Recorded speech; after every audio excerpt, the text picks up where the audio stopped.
Last time, we followed Jean Dubuffet as he pursued an entree into art by way of a departure from it, through the positing of an art brut, somehow unscathed by official culture. Today, I want to trace a related search for a new ground of post-war practice, one no less paradoxical, taken up by the French philosopher Georges Bataille. In his case, the ground is projected not as an outside to artistic culture, as an art brut, but at its very origin, in the caves of prehistoric man. Here's a photograph of Bataille at Lascaux, the famous site in the Dordogne, discovered in 1940. It is 1952, and he is 58 years old. Pen in hand and notebook in lap, Bataille sits on a craggy rock in a long overcoat and looks up at the paintings in the entrance to the cave known as the Hall of Bulls. Obviously staged, the photo is an image about the writing of images, one that might recall artistic representations of St. John transcribing his visions on Patmos. Yet Bataille gazes into the prehistoric past, not the apocalyptic future, into the beginnings of man, not the end of days. Or does he? In his mind, the two converge. A little later, Bataille proposed a film about the cave paintings, jotting down the first of his notes on 2 postcards from Lascaux. His scenario, which was never produced, opens with a range of ritual practices concerning the dead, from primitive funereal festivals to Italian mortuary chapels. So many instances of burial that philosophers, at least since Vico, have taken to distinguish our species from other primates. Quickly, however, Bataille shifts from these foundational activities of human culture to lurid scenes of animals killing animals, of men killing animals, and finally of men killing men, at which point he underscores another practice specific to the human. Man is the only animal that kills its kind obstinately and furiously. A war scene, which we can only associate with the recent world conflagration, is followed by a conjuring of an absolute night, which we can only understand as the total darkness of nuclear annihilation, a global threat to all mankind since the American obliteration of Hiroshima and Nagasaki several years before. Everything quiets, Bataille writes, and then, in a jump cut across vast stretches of time, he continues, the sun arises on an earth on which life has yet to appear. In the final section of the scenario, after millions of years have passed, life slowly returns to this blighted world in the form first of microbes, then of vegetation, and finally of bugs, fish, birds, and fauna. Yet this is only the old life come again, driven as it is by a passion for destruction. A final note reads, an immense variety of small animals and insects tear each other to pieces. This is how he thinks.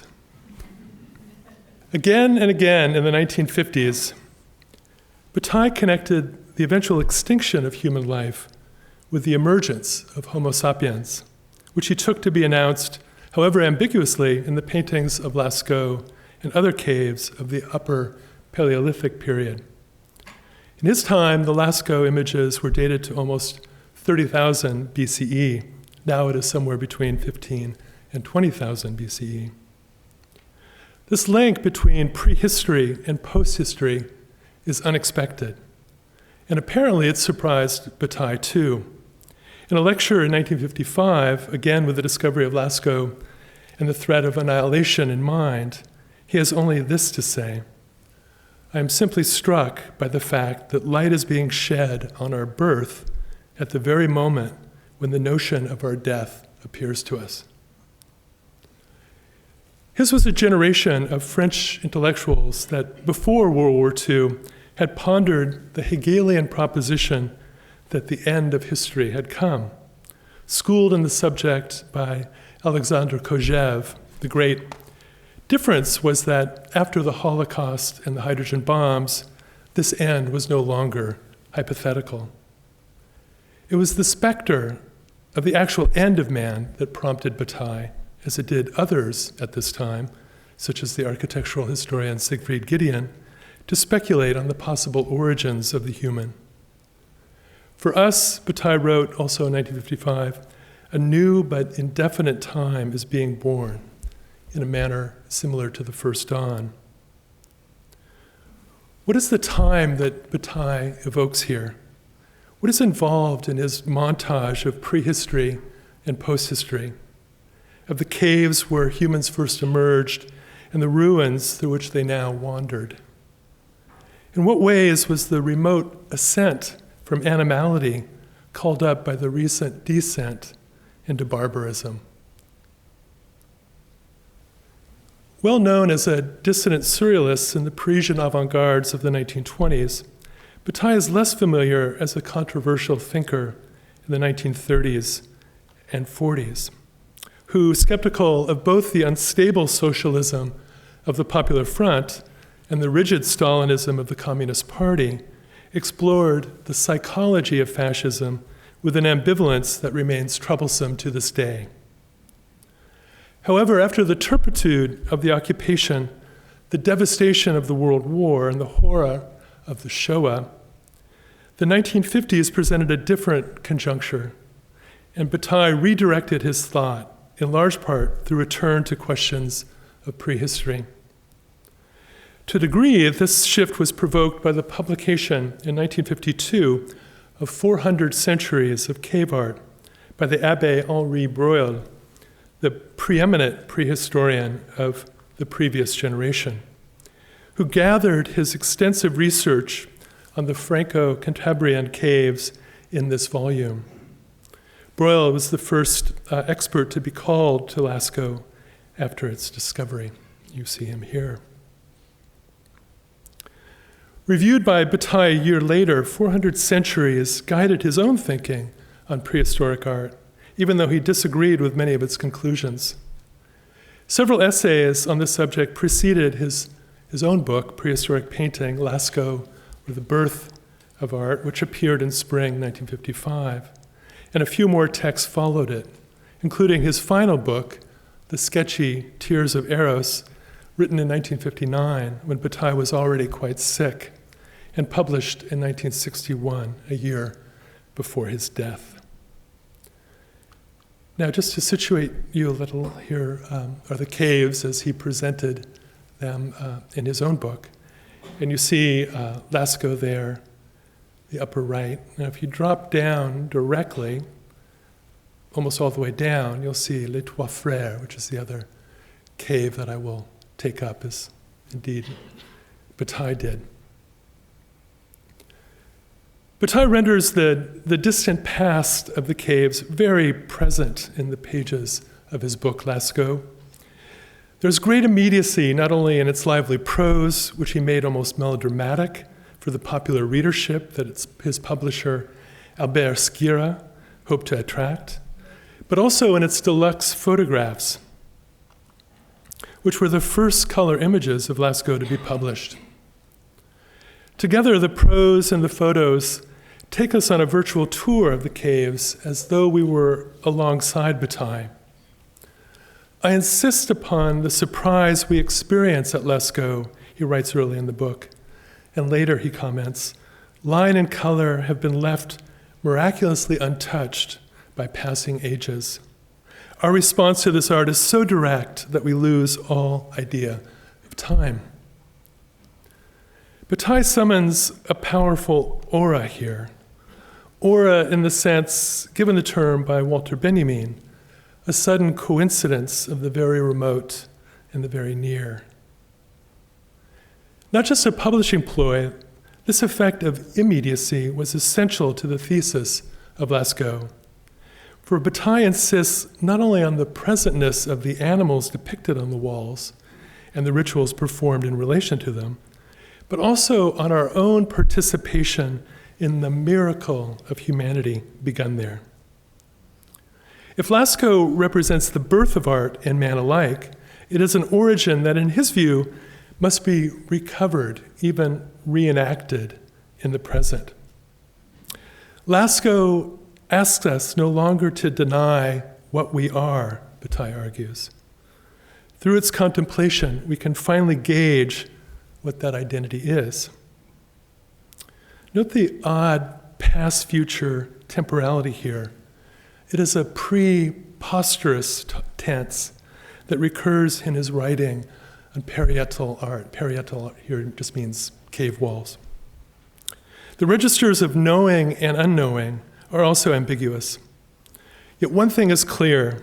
However resisted or repressed, the essential mystery of our humanity lies encrypted in the caves. Here then is my thesis for today. Prehistoric art suggested to Bataille an origin story that both repositions the role of the ritualistic in art and recovers the importance of the sacred in society. An origin story that, if retold and reclaimed, might help post-war man cope with his passion for destruction, that is, to live on par with death. Okay, this first section is titled Coherent Disorder. In the introduction to Lascaux, Bataille focuses on practices that distinguish Homo sapiens from his Neanderthal predecessors, and art is foremost among them. This is already announced in its subtitle, The Birth of Art. And throughout the book, the cave images are presented as aesthetic creations, with the animals often photographed as single figures, which they rarely are in situ. The miracle occurred at Lascaux, Bataille writes early on, our first sign of art and also of man. Consider the priority here. It is as though man were the outcome of art, not the other way around. Previously, Breuil had claimed aesthetic activity at Lascaux and other caves, as had his colleague Fernand Windels. Windels dubbed the Hall of Bowls the Sistine Chapel of prehistory. And other spaces have churchly designations too, like the nave and the apse. But it is Bataille who insists on art as the distinctive practice of Homo sapiens. If his Neanderthal predecessor also possessed a basic set of tools, a primitive form of language, a consciousness of death, and even a version of burial, the fact remains, Bataille argues, that we know no work of art before Aurignacian man of the Upper Paleolithic period.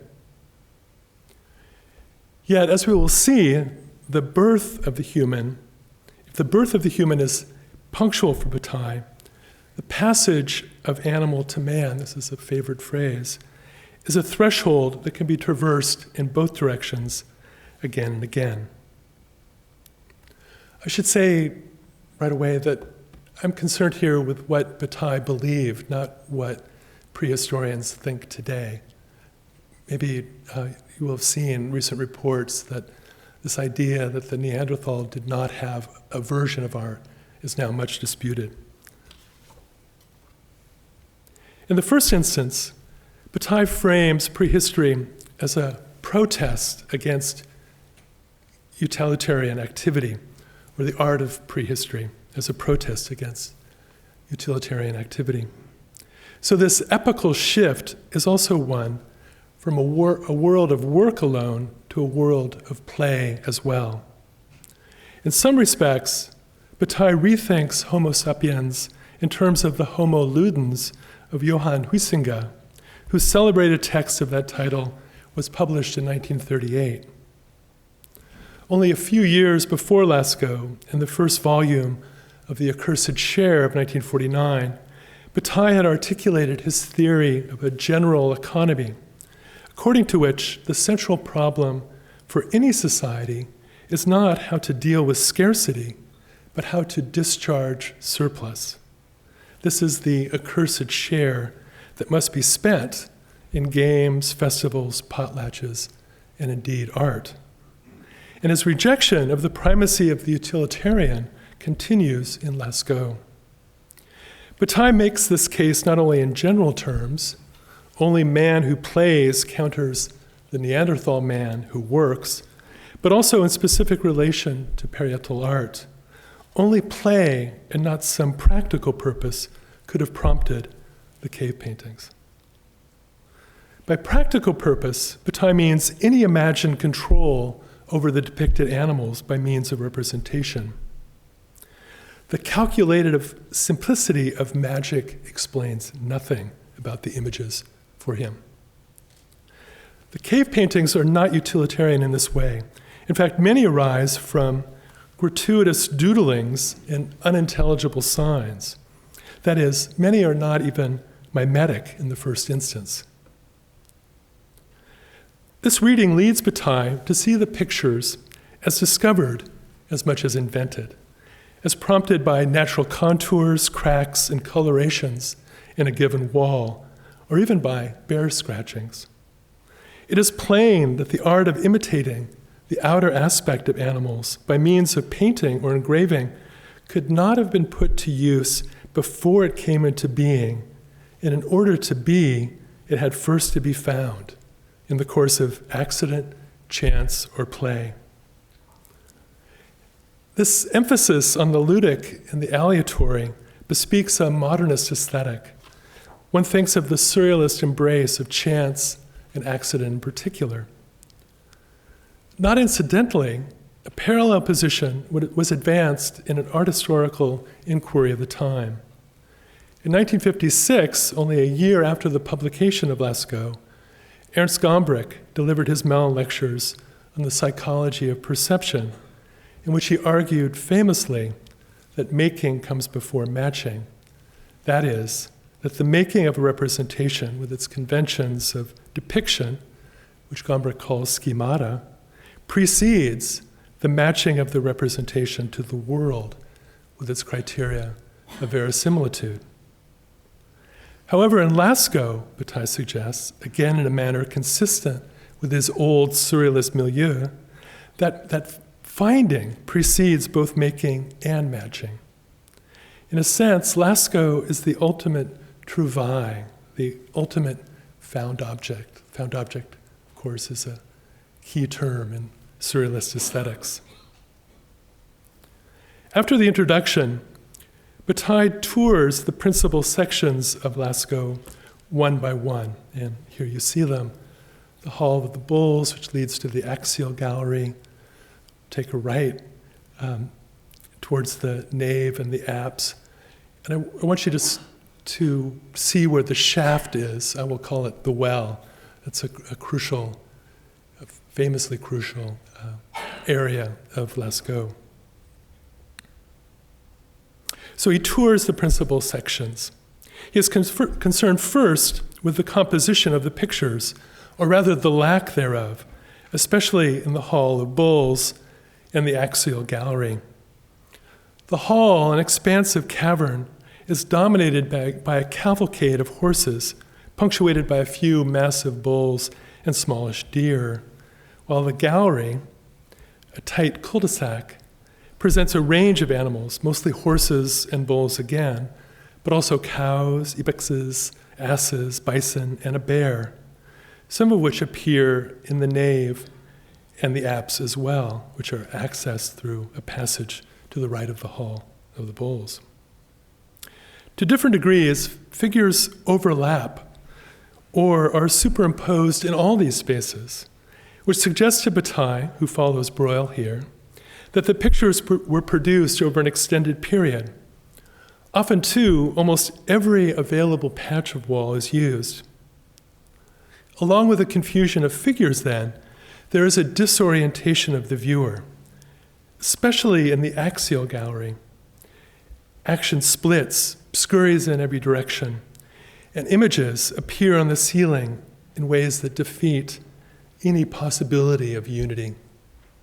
These characteristics overlapping, superimposition, all-overness, multi-directionality, they all defy the basic principles that we take to underlie pictorial composition, such as a clear opposition of figure and ground, a set relation of center to edge, and a consistent point of view. Again, no one perspective or sequence of perspectives is assumed. The effect is contradictory. Bataille coins the oxymoron coherent disorder to describe it. And it leads him to propose a performative basis for the pictures, which were made, he argues in a key passage, in a rite of evocation that was sacrificial in impulse. The actual doing embodied the entire intention, Bataille asserts, and the repeated drawing of the animals. They would not erase or cover the older images. You get a sense here, through this line drawing, how this performative, reiterative activity is done. They would not erase or cover the older images, how this was central to the ritual. Hence the great confusion of figures. This doing occurred in a shamanistic trance, Bataille speculates, which also rendered the artists indifferent to the state of the cave wall after the drawing. Thus, if we assume that the pictures are compositions intended for viewers like us, we get them entirely wrong. The essential thing was not the coherence of the images, but the apparition of the animals, to make them present in rites performed in deep darkness, pierced only by torchlight. In a sense, then, the picturing is magical, but again, not in the utilitarian way advanced by Breuil, who saw them only as a ritual preparation for big expeditions. For Bataille, the apparition is not a controlling, but a conjuring. And the images are not referential, but visionary.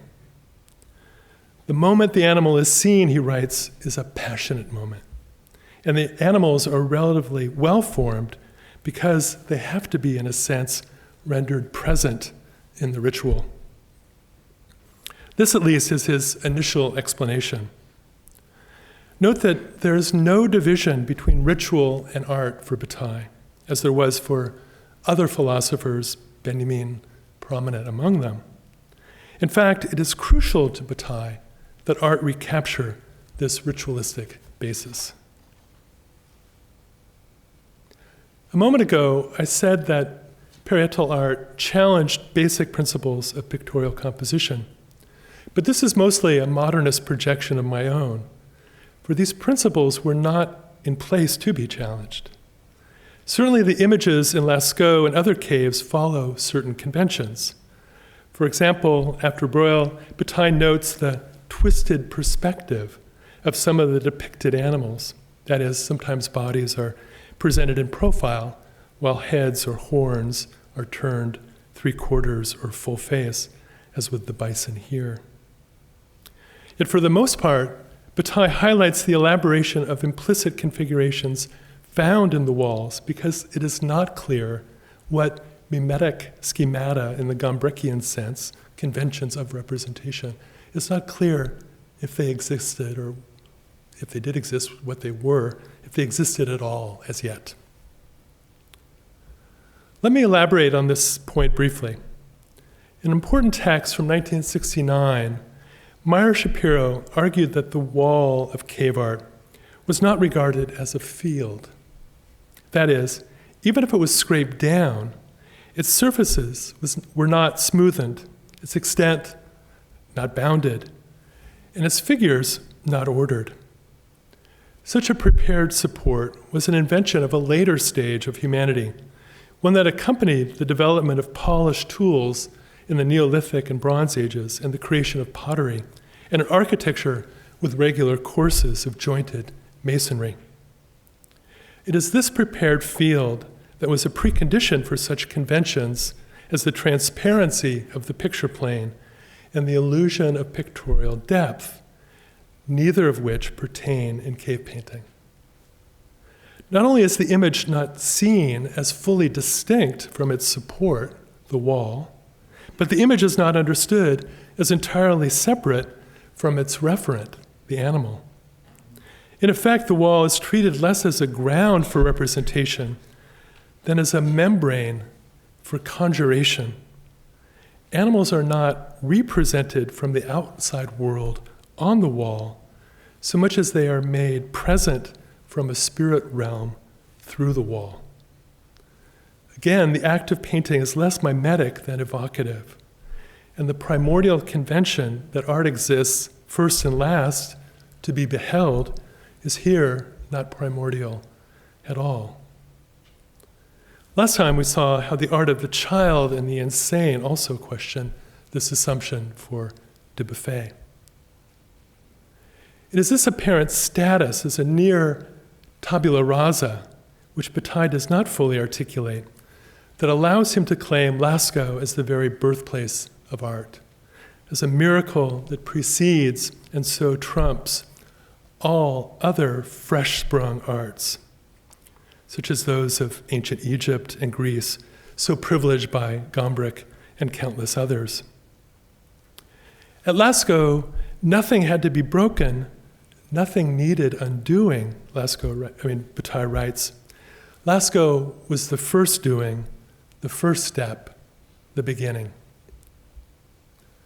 But what kind of beginning of art is so ambiguous about basic matters of form and composition? And what kind of beginning of man is so equivocal about fundamental distinctions between the human and the animal? Okay, the next section is titled Three Enigmas. In Lascaux, Bataille confronts three enigmas that he places at the heart of prehistoric art. First enigma: why are the animals represented with such grace while the humans are rendered so crudely? Why exalt beasts and debase man in this way? As Alois Riegel might say, this dichotomy is a matter of artistic will, not technical skill.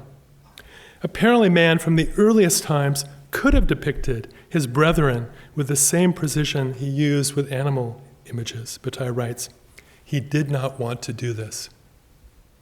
Bataille describes the animals as conforme, or well-formed, and the humans as informe, or formless. It is as though for prehistoric man, the animals were human and the humans were animalistic. This counterintuitive hierarchy is registered in the number of figures, too. Humans are rare in Aurignacian art. Only about 75 images and objects from the Upper Paleolithic period are extant. Second enigma: what is signified by the figures that combine anthropomorphic and zoomorphic features, which are even rarer than the crudely human ones?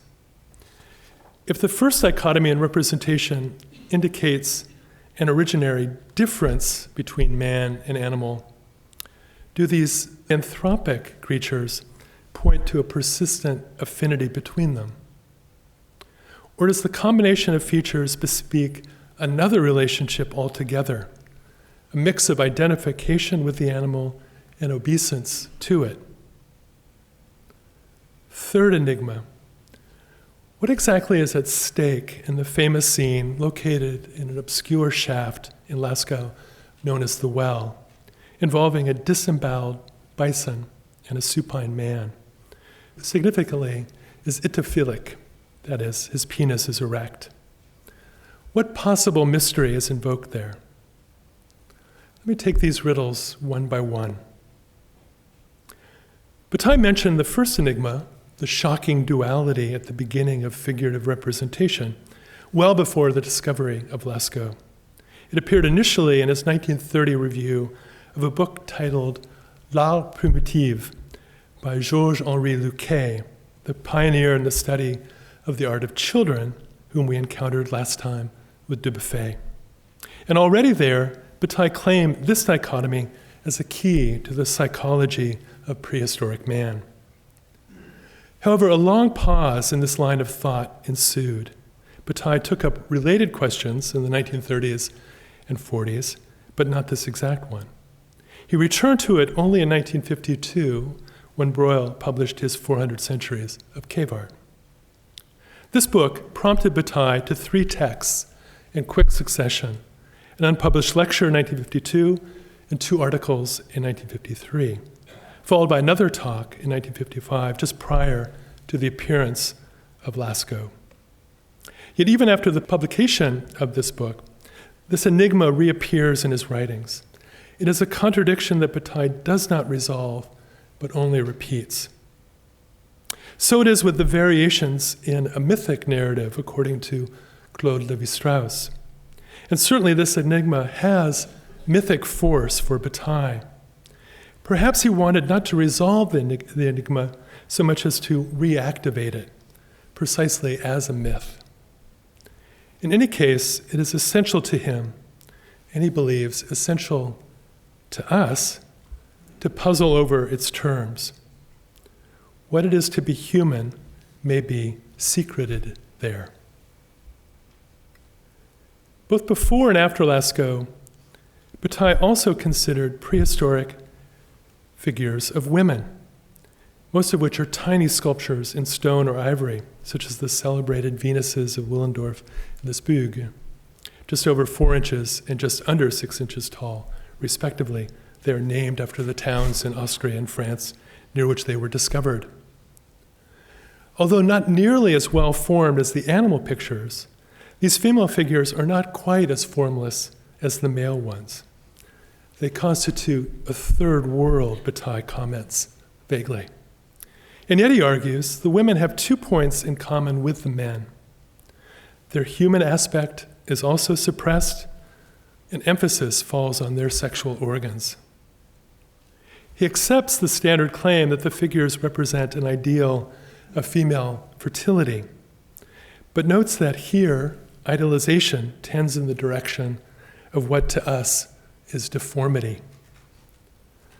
Not only are they steatopagous Aphrodites, that's his phrase, that is, breasts and hips are exaggerated, but some are also headless, and if they possess a face at all, it is a sheer surface without eyes, mouth, or ears. In our modern idea of feminine beauty, breasts, hips, and buttocks are sublimated. After Freud, Bataille calls them the secondary sexual characteristics. Yet the prehistoric Venuses have nothing in common, or nothing to do, with the sublimation. On the contrary, the exaltation of these features inextricably links the beauty of the body with its sexual activity. It is as though this beauty existed before or outside sublimation, but not, obviously enough, before or outside sexual difference, which is remarked by the opposition between the itophilic man and the steatopagous women. Bataille does little with this opposition, however, focused as he is on the riddle posed by both male and female figures. Why do the humans appear negated in comparison with the animals? The men rendered featureless and the women faceless. And this during the very epoch when human beings had attained, for the first time, an aspect similar to ours, as opposed to that of apes. Why this figural deformity at the very time when human form was finally achieved? Within this riddle of dichotomous images of humans and animals lies another enigma, our second one, for the human figures are also divided internally. While most are reduced and schematic, some are hybrid and complex. Again, in the first type of representation, both male and female figures are mostly stripped of human features, often including the face, which Bataille reads as a sign of an extreme devaluation of the human. In the second type, however, the figures are granted a few human attributes. More importantly, they are also clad in the glory of the beast, which Bataille takes to be an enormous elevation of the human. If the stick man in the Lascaux well exemplifies the first reduced type, the strange creature known as the Sorcerer in Les Trois Frères, a cave well south of Lascaux, represents the second hybrid type.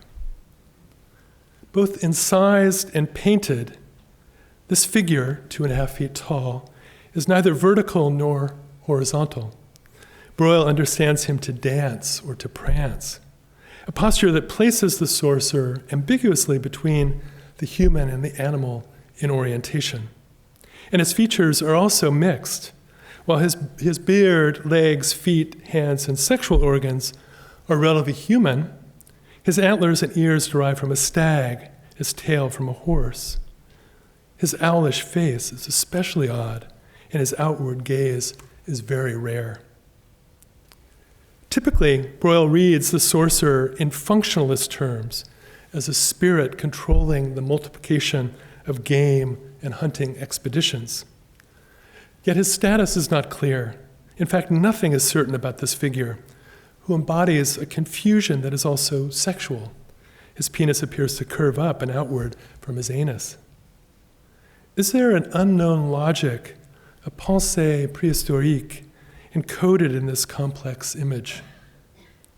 In any case, such hybrid figures are male, which points to a gendered division of roles in prehistoric art, at least according to Bataille.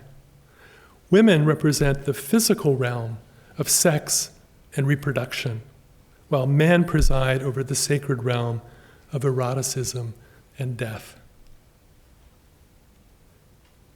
Two other figures at Les Trois Frères are also animal-human hybrids, mostly bison from the waist up and partly man from the waist down.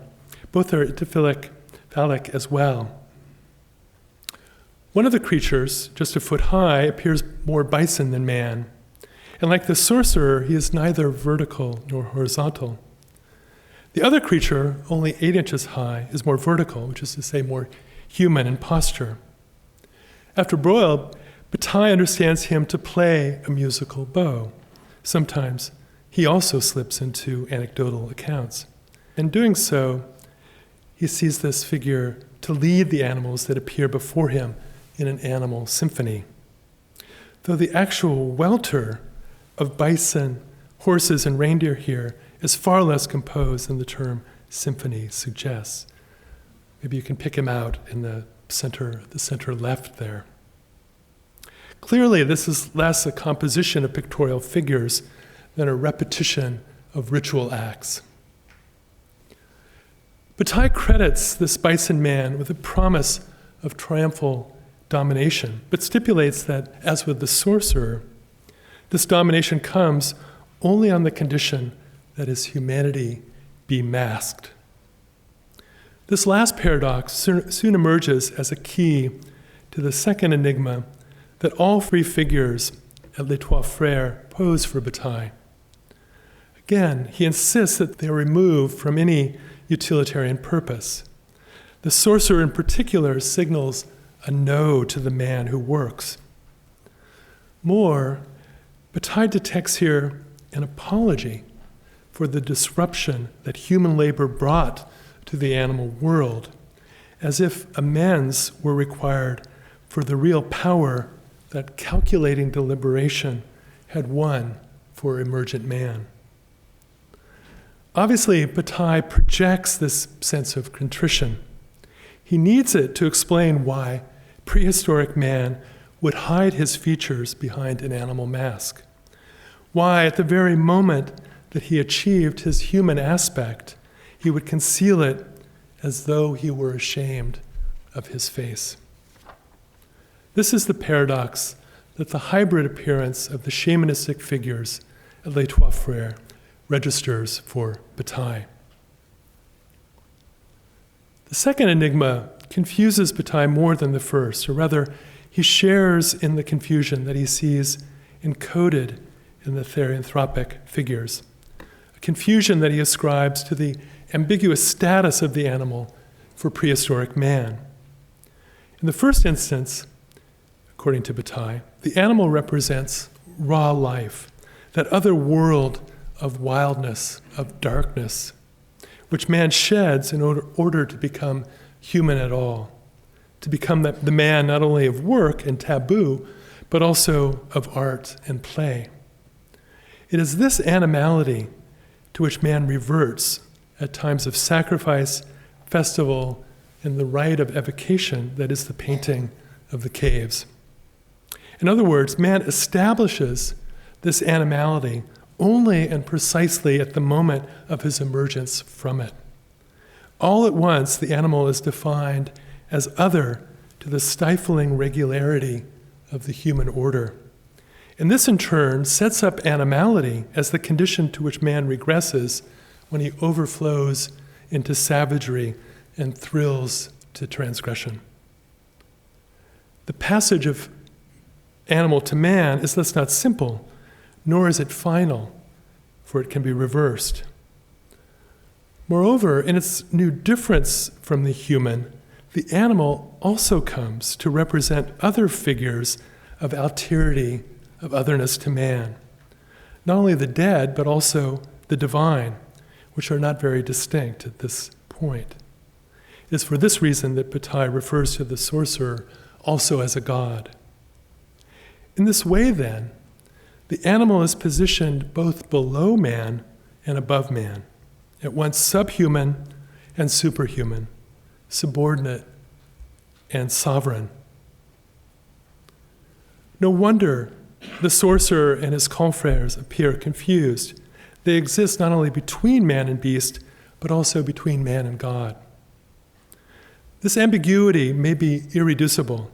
Certainly for Bataille, it expresses an ambivalence towards certain animals that is fundamental to prehistoric people. They loved them and they wanted them, he writes. They loved them and they killed them.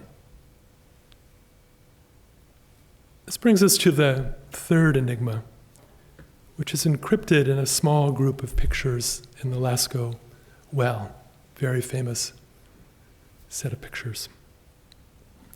For Bataille, as for many others, these are the most significant, the most strange, the most sacred of all the images in the Franco-Cantabrian caves. He calls them both the measure of this world and the holy of holies. To the right stands a bison just under 4 feet long. Its intestines balloon out of its large body. As if bewildered, it twists its small head to take in this wound. In the center, under the bison, is an elongated stick figure of a supine man with the tiny head of a bird. Arms outstretched, he appears to be dead, but his penis is erect. This is no contradiction for Bataille, for whom eroticism and death are bound up with each other and with the sacred. Beneath the Birdman is a straight line like a post, topped by a schematic profile of another bird, and there are 2 other lines that resemble barbed arrows or spears, a short, broken one at the feet of the man, and a long, solid one that cuts across the hindquarters of the bison. Finally, to the left is a partially eroded rhinoceros, which seems to trot away, tail raised from the scene. In fact, it is not clear that the figures form a group, let alone a scene. For Bataille, the rhinoceros is irrelevant. And though they do not exhibit the coherent disorder of other animal images, they hardly comprise a neat composition. For Breuil, however, the well scene is the only true composition in all Lascaux. He even reads it as a pictorial record of an actual event, a fatal accident during a hunting trip. The bison, wounded by the man or the rhinoceros or both, has killed the hunter whose broken spear lies beside him.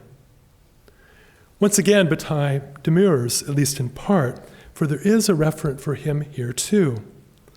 Only a deeply religious intention could have motivated this figuration, he argues.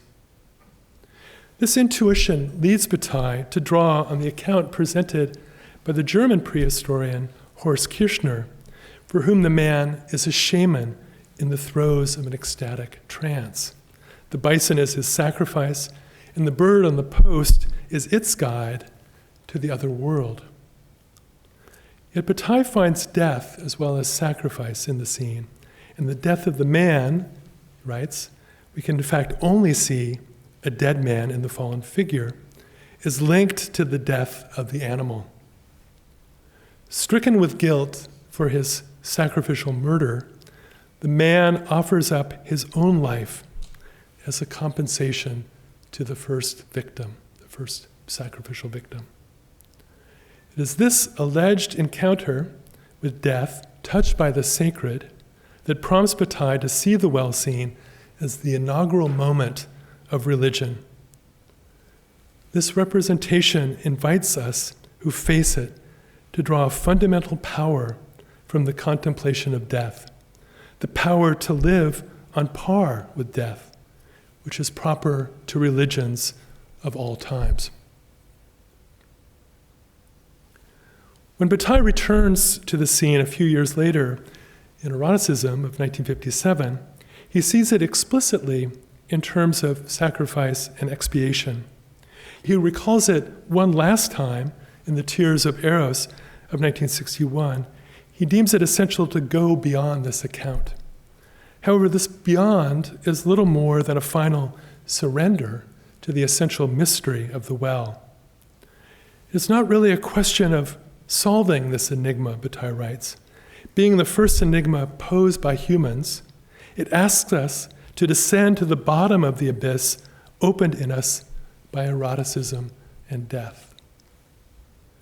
Here to the primordial conjunction of death and the sacred, he adds the paradoxical accord between death and sexuality, as figured by the dead man with the erect penis. For Bataille, that accord is paradoxical only if we fail to see that all these states, death, eroticism, and the sacred, serve to restore the fundamental continuity that the advent of human life disturbs. Death means continuity of being, he argues in eroticism, a continuity that life interrupts inasmuch as reproduction implies the existence of discontinuous beings. However, momentarily, eroticism puts us back in touch with this continuity because it is a violation of the very being of its practitioners. And finally, the sacred is also the revelation of continuity, especially when we bear witness to its most charged occasion, the death of a discontinuous being during the solemn rite of a funeral. Bataille is fervently on the side of continuity, too. As though in a last testament to his life project, he writes in the Tears of Eros, what we desire is to bring into a world founded on discontinuity all the continuity such a world can sustain. If you know his work across the decades, that desire for continuity, that desire to get beyond the discontinuous is absolutely fundamental. Now, as if this is not too speculative or speculative enough, let me indulge in a speculative aside. For a long time, traditionalists located the origins of Western art in ancient Egypt and Greece. For Gombrich and countless others, the miracle occurred when the Greek Kouros stepped free of the Egyptian block, as though of its own independent will, and with a slight twist of contrapposto, charged the human figure with a new animation, a human vitality. At this moment, sculpture became free in several senses of the word, and Western art was launched on its teleological pursuit of truth to lifeness. For Bataille, as we've seen, prehistoric Lascaux undercuts this humanist story of art. The caves are the site of the first doing, the first step, the beginning. Certainly the informe and hybrid humans of Lascaux and Les Trois Frères present very different postures for the human. The first supine, either entranced or dead. The second suspended between the horizontal and the vertical, perhaps between beast and God. In any case, other than man as normally imaged.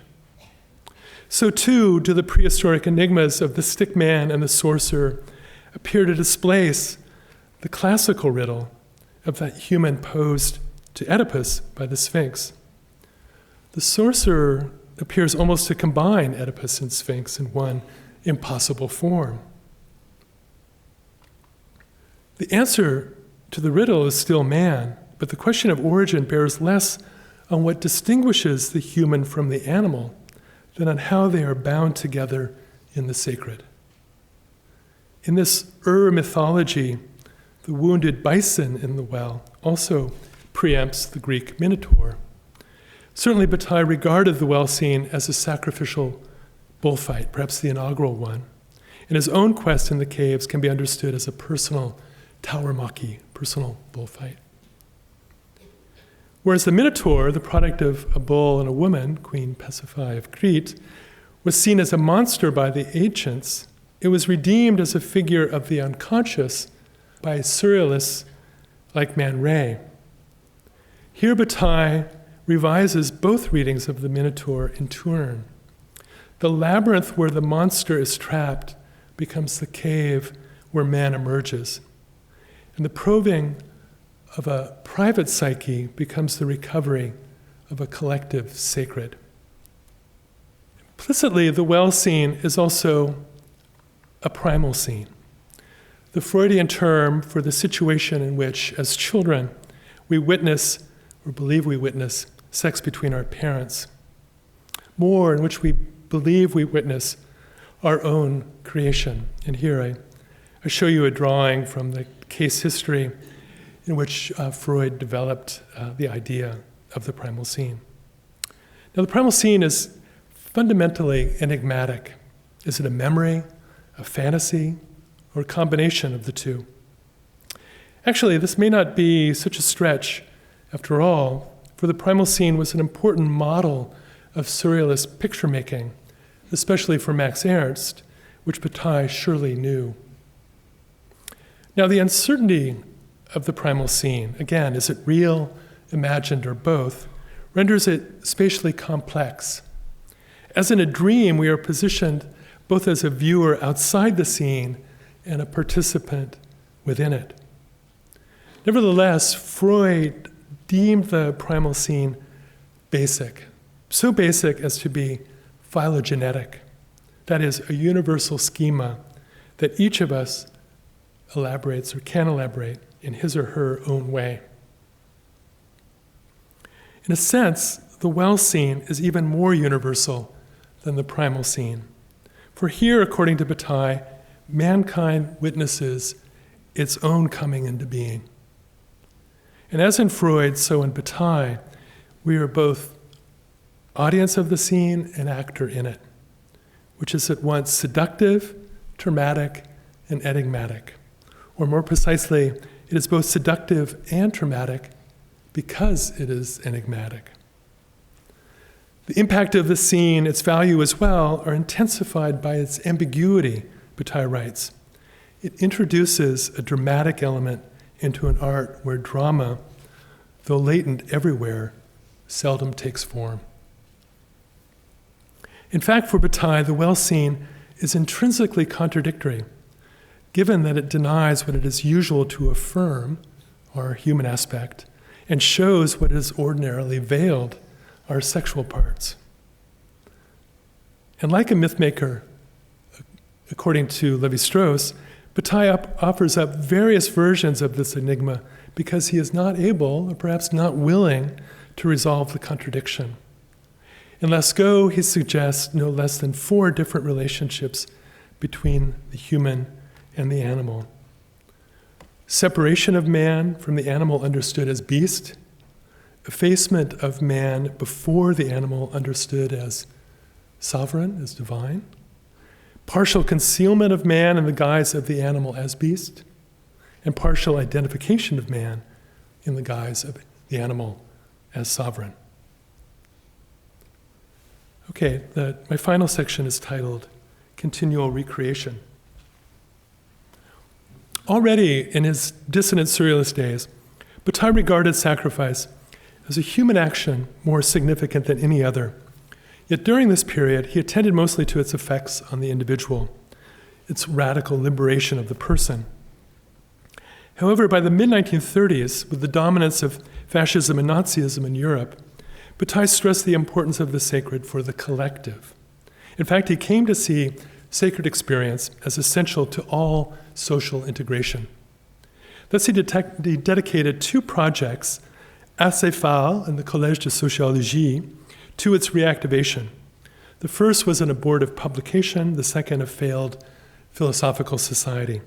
And both were undertaken with his friends, Michel Leiris and Roger Caillois.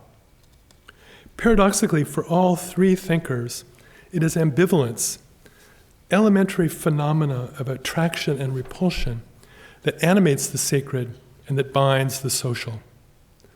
On the one hand, the taboos that define the sacred support social cohesion. On the other, the sacred depends on the periodic violation of these rules of life for its lifeblood. In this respect, Bataille and friends followed the great sociologist Marcel Mauss, who had already addressed the withering away of the sacred in modernity. Yet Mauss, good socialist, viewed this disenchantment as an historical advance, whereas for Bataille and company, it was a social catastrophe. For models of sacred experience, they looked not only to primitive cultures, but also to conservative institutions such as churches, armies, brotherhoods, secret societies. That's their list. In fact, the Collège de Sociologie aimed to be an elective community in its own right, a secret society, too. This is where the politics of Bataille become most problematic. The Collège emerged at a moment of crisis. The precarious Popular Front government of Léon Blum had fallen in July 1937, and quixotically, Bataille presented the Collège as a hermetic alternative to both social democracy and Stalinist communism. It's no wonder that it fell apart with the outbreak of the war. No wonder, too, that its equivocal attitude to fascism and Nazism was questioned both then and later. Yet even as Bataille understood that these ideologies had perverted the sacrificial dimension in society, he also saw that fascism and Nazism had tapped this neglected source to enormous effect. And the Collège implied that other political systems must do so too, and must do so otherwise. For Bataille, this task remained urgent after the war, too, with the triumph of corporate capitalism on the one side and bureaucratic communism on the other, neither of which allowed for sacred experience. Why did Bataille consider the reactivation of the sacred so essential to post-war society? First, he placed sacred experience in direct opposition to the instrumental reason that had produced the World War, the Holocaust, and the bomb. Lascaux invites us to remember a time when human beings only wanted superiority over death, Bataille writes, not the utilitarian mastery that is peculiar to our times. To Bataille, the subjugation of other creatures was the epitome of this debased rationality. For us, animals are things which we precisely are not. What he leaves unspoken here is that human beings were also treated as beasts, worse than beasts, in the Holocaust. Implicitly then, to reawaken a sense of the sacred alterity of animals, which is so vivid in the caves, is to work against this horrific reduction of life to thing. And in this light, the dead stick man becomes the sign of contrition for any murder. Second, Bataille believed that eroticism must be recharged along with the sacred. Between prehistory and classical antiquity, sexual life went astray, he writes in The Tears of Eros. It lost its sacred character and became hardened because of war and slavery. This grand statement is his own version of the fall, and it is the direct opposite of the Christian one. losing sexuality is the catastrophe, not discovering it. Bataille seeks a path to the reversal of this loss in the caves, where eroticism was first known and first celebrated. Moreover, it was only in the Paleolithic period, he asserts, that mankind seems to have escaped the horror of war and slavery. For Bataille, the fate of religion is reciprocal to that of sexuality. It lost its erotic character and was reduced to utilitarian morality, the complement of the utilitarian mastery that he had already decried. Why are the erotic and the sacred bound together in his view? Because both depend on the alternation of taboo and transgression. Neither the erotic nor the sacred can be or should be settled, for it is the pattern of reciprocity between taboo and transgression that animates both. On the one hand, taboo gives transgression its power. On the other, transgression does not deny taboo, but transcends it and completes it. For Bataille, the young surrealist, transgression was an act of subversion of the law. However, after the war, he positions it very differently. It becomes a means of the reinscription of the law, or at least of an accommodation with the law. The chief concern in the earliest days of the caves, Bataille argues now, was to bring work and play, prohibition, taboo and transgression, the profane season and the riot of holiday into a kind of delicate equilibrium. And so he implies, must it be the chief concern again in our time, in the latest days, which, threatened by nuclear holocaust, might well be the last days. At the end of his life, Bataille stressed the utter necessity of this continual recreation of taboo and transgression. Without such renewal, we will not be able to cope with our passion for destruction. Only through a recovery of sacred experience might we learn to live on par with death. And here, art had a key role to play. Again, in Lascaux and other texts, Bataille conceives art not only as a protest against utility, but also as an act of exuberance, as a way to discharge the excess energies that in any economy must be spent without profit. For Bataille, there are only two ways that this discharge can occur: gloriously, as in art, or catastrophically, as in war. Finally, for Bataille, to recover a sense of the sacred is to reclaim a relation to sovereignty, that is, to authority and power.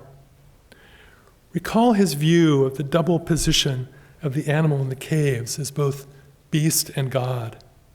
Crucially, in neither position is the animal subject to taboo. The animal as beast is below the law, and the animal as god is above it.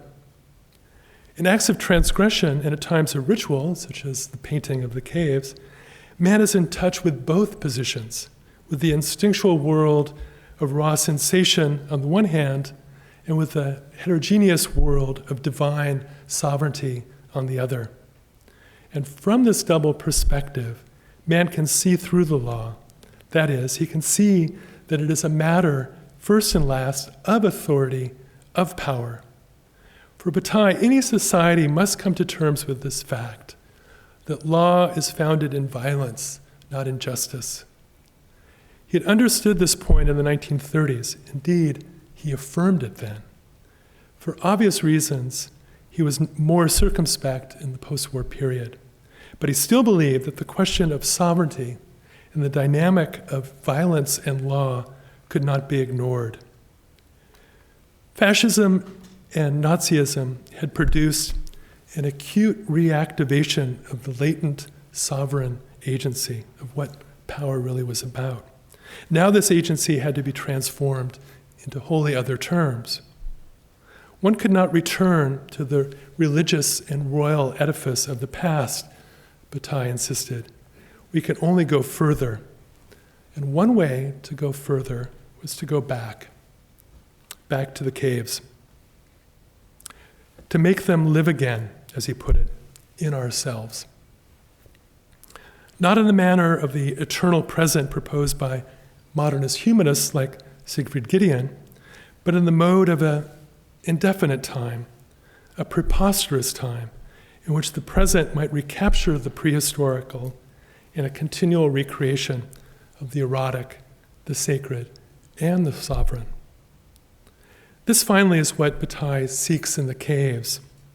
Should the moral creation of man be renewed less often than his physical birth?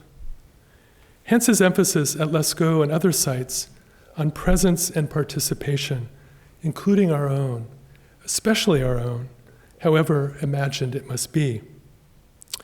Something touches us. We are stirred by it, as though in sympathy with the rhythms of a dance. In short, the indefinite time of the caves can be made our time too, if we take up its enigmas as our mysteries and use this mythical past to bring forth a rejuvenated world. Unlike de Buffet, Bataille understands that this ground is unstable from the start, and he makes a virtue of this uncertainty. The emergence of man and art is a perpetual birth. There is no one beginning, but always a beginning again, and that is a good thing. Rather than resolve the riddles of the well and the sorcerer, we must use the obscure contradiction that is encoded there to guarantee a generative disorder in our own thinking. That they constitute the most tragic among the enigmas of our species is precisely their value. They help us reflect on our conflicted nature and come to terms with the equivocal position of the human. Thank you.